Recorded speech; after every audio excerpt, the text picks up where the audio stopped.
Assemblies are a tradition at Glendale Prep that have a purpose. The beginning year assembly has the goal of setting the tone, both in terms of the timing of the assembly as well as the content of what's shared.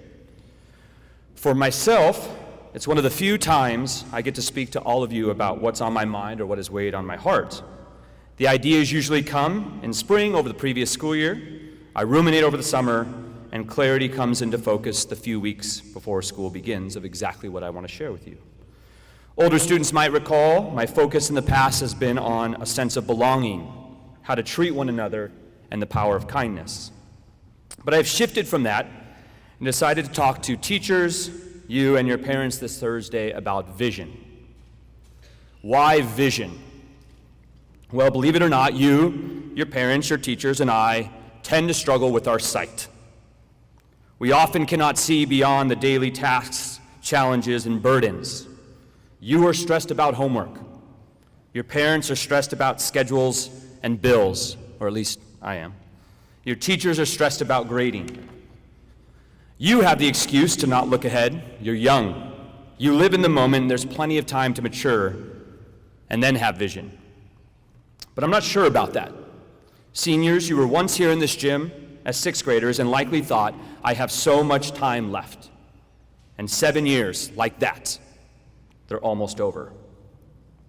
If adults struggle to envision the future, all the more young people. So let me ask at the beginning year assembly, what do you envision for this school year? What do you envision for your life? Notice how I did not mention dreams. I did not ask, what dreams do you have? How can you make your dream a reality? Or if you dream it, you can accomplish it. There's a difference between dreams and vision. One is fantastical, the other intentional. One seems passive, the other active. One is fleeting, the other is lasting. Even when you hear motivational speakers talk about accomplishing your dreams and then propose action items, they're really talking about vision, seeing it, figuring out what it takes to get there, and never losing sight of that. Humans tend to dream of fame, fortune, and riches, but vision keeps honor, purpose, and richness in focus. If you ask a young person, would you rather have fame or honor? Fortune or purpose? Would you rather have riches in this life or the richness of life? What would they say? And I'm not sure the answer changes if you're a teenager, a young adult, a middle-aged man like myself, or somewhat a bit older in your 60s or 70s. Everyone is chasing dreams with their eyes closed. But I don't know about you, I want to see. I do not want to imagine or play pretend. I do not have as much time as you. I want to be at the end when I'm very, very old, with little to no time left, and know I lived my life well. Tell me I was a good man. Who cares about fame, fortune, and riches? Will it matter then? The question on my mind was, did I live a good life?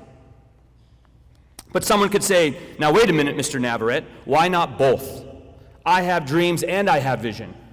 I want to have fame and honor, fortune and purpose, riches and richness. Is that not possible? No, Mr. Navarrette, you are wrong. You are the one lacking vision. You are the one blinded or short-sighted, because I want it all and I will have it all. Touché. Great point. Maybe you're right. I may never be famous, fortuitous, rich. It hasn't been my dream. It's not what I envisioned for my life.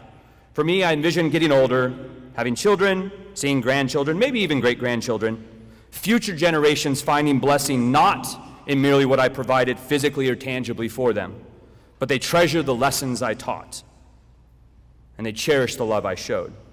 Hopefully I showed it. I did not think about all of the belongings I would retain as much as the man I hoped and still hope to become. But maybe I am the fool. I didn't dream, or definitely did not dream big, so no wonder I am so small. But before I'm too hard on myself, consider this. If I only dream about what will come to me, my future situation and circumstance, I will always lose sight of what I can give to others. Always. That is my response to those who want it all. Can you have both? Can you have it all? Sure. You can find good and wholesome people who also happen to be well-known and wealthy. But that's not the point.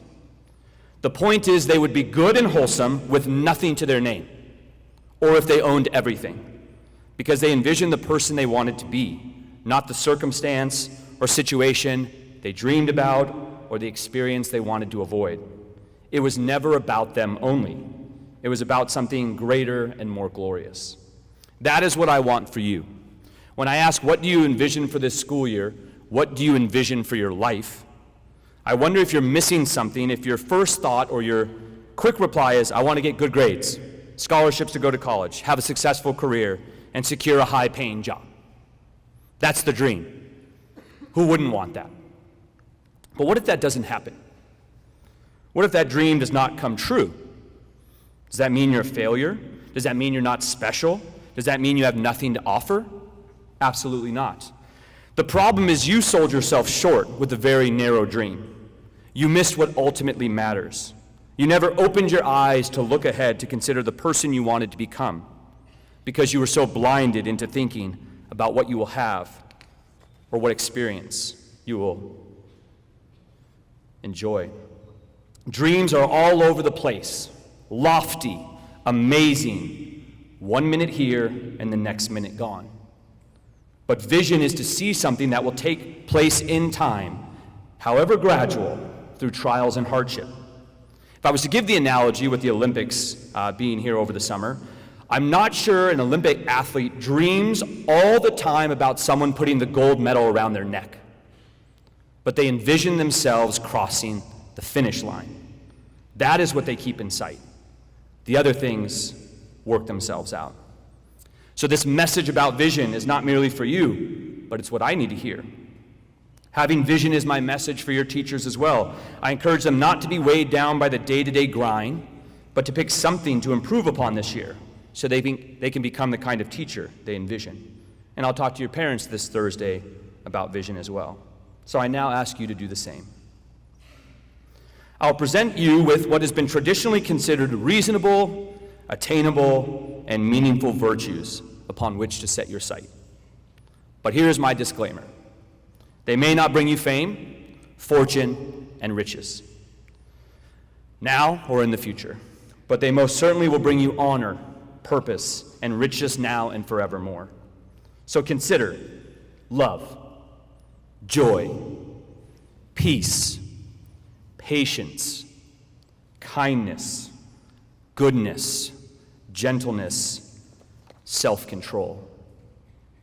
I have some of these and not so much others. Some are easy for me and others are much more difficult. You can ask my wife and children. So consider now one for yourself. Envision loving others, finding joy no matter the circumstance. Envision working for peace, exercising patience, pouring out kindness, living out goodness, responding with gentleness, and maintaining self-control. What do you envision for the school year? What do you envision for your life? See it. Keep it in focus. Never lose sight of it. And I promise you will have a wonderful school year and become amazing young men and women. That is my hope, and I'm excited for this school year and what it brings to you and our teachers.